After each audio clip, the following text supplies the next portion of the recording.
How's it going, everyone? So today we're doing some more ice fishing, and as you can see, it's very foggy. You can't even see like the shoreline anywhere around me, which is kind of cool. If we can get on some nice fish, that might make for a cool video for some cool like scenery.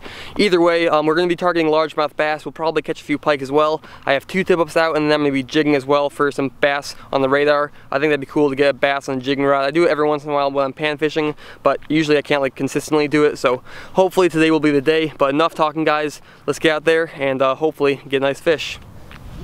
Okay guys, we got our first flag of the day. I just actually got finished setting up my other tip up, and this one just went off, and I've not seen any line coming out, so it might be the minnow that tripped it, but we're gonna find out here in just a second.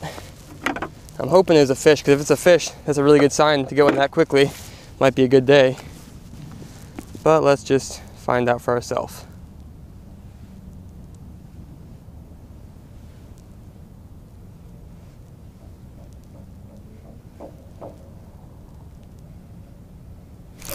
There we go. It is a fish. Nice. Not feeling, oh, I can see it's largemouth. Nice. You can see it right under the ice. It's right there. That's so cool.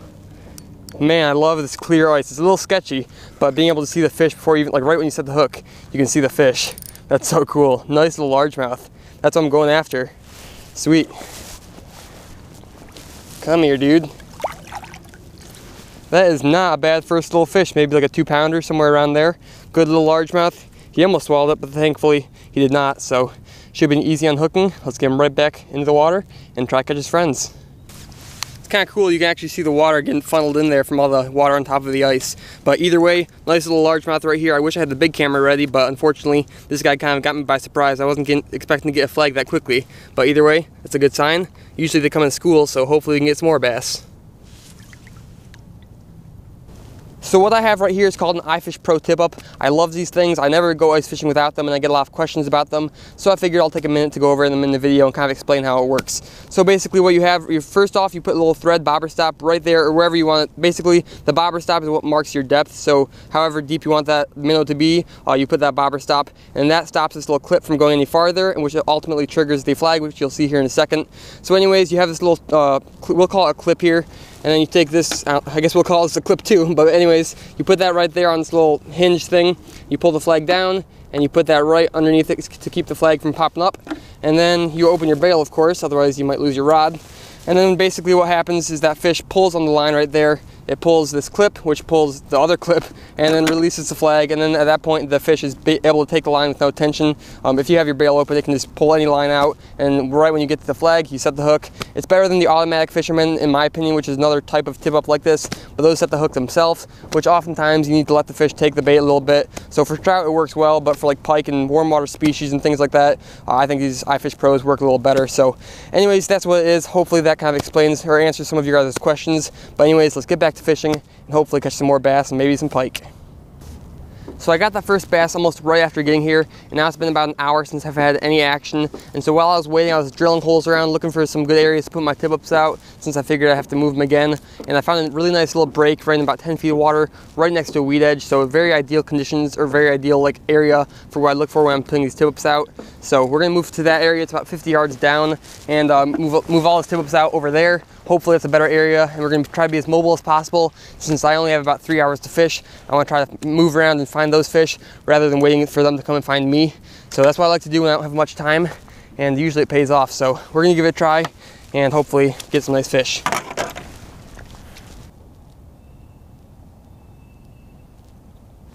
Man, well, despite the great conditions and the seemingly great area I'm fishing, I would think I'd be getting a lot more fish. I've marked a few small fish that are probably perch. They'll come right up and then shoot right back down really fast, which is typical behavior of small perch. So I've gotten that one flag right away, and I've moved spots twice, and I've still not got any more fish. So I'm gonna move or downgrade my little jig here. I'm using a little Z-Vibe, I think it's called. It's basically a tiny little like rip and wrap or something like that with a single hook on the back, and I have 2 wax worms there. I caught a nice largemouth on this a couple days ago. I did not get that on film, unfortunately. But basically, I think I'm gonna downgrade to a little teardrop jig and a wax worm, because that way I can catch this perch, maybe some big crappie, bluegill. Even I've caught a lot of bass just jigging for panfish like that. So we're gonna downgrade, basically open our bait up to any species, and maybe get a little action for you guys that way.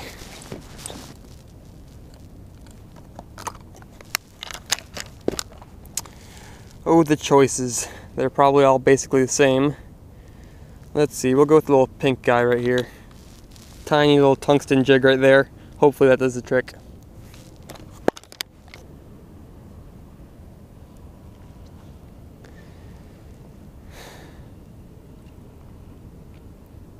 Come on, come on.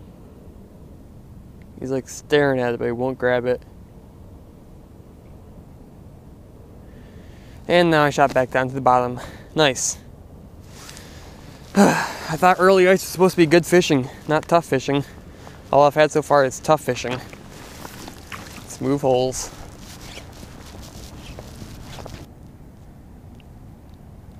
Oh, there we go. There's a flag finally. Number 2. Let's reel this in quickly and go over to it. One thing I want to mention, I see a lot of people do this, is when you're going to your flags, don't run or don't make a lot of noise. Because I've had lots of times last year when I was getting underwater footage of the pike and stuff, you know, you see them sitting there and you hear footsteps over the ice from the GoPro, and then you see the pike zip off. And so those fish can definitely hear you.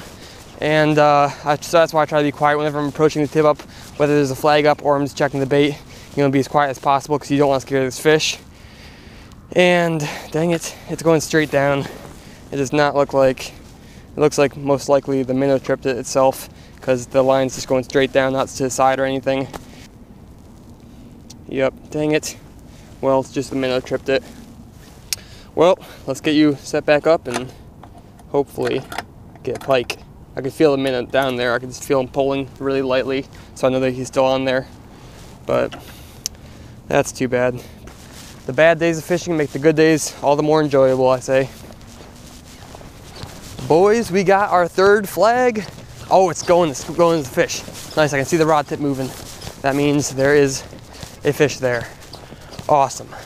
I was just shooting the outro. I was about to shoot the outro, and then we got a flag. Nice. I was ready to pack up and leave. Last fish of the day. I am so happy right now. It's taking line. Let's stick him.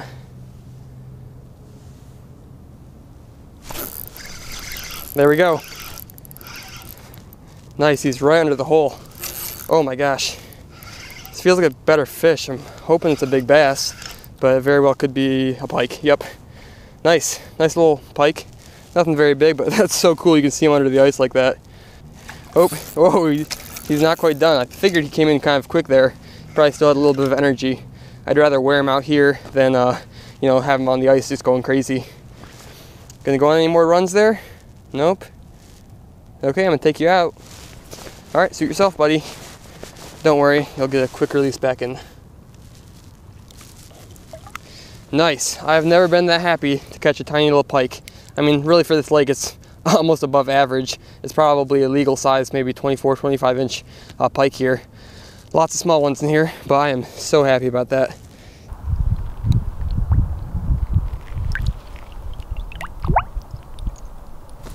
Well, that's perfect timing. I was just packing up. I was about to go clean up all the tip-ups and take them down, and that flag went off just in perfect timing. So I'm gonna go over it real quick. I'm using 50-pound fluorocarbon for the leader. I had a few questions last time about that. I generally use steel leaders, but last season, like last ice season, towards the end of the year, I started using fluorocarbon just so I can catch more largemouth bass, because I think bass are a little more line shy than pike, obviously. So bass are more likely, I think, to hit heavy fluorocarbon than the steel leader. And so far, it has caught me more bass, I think.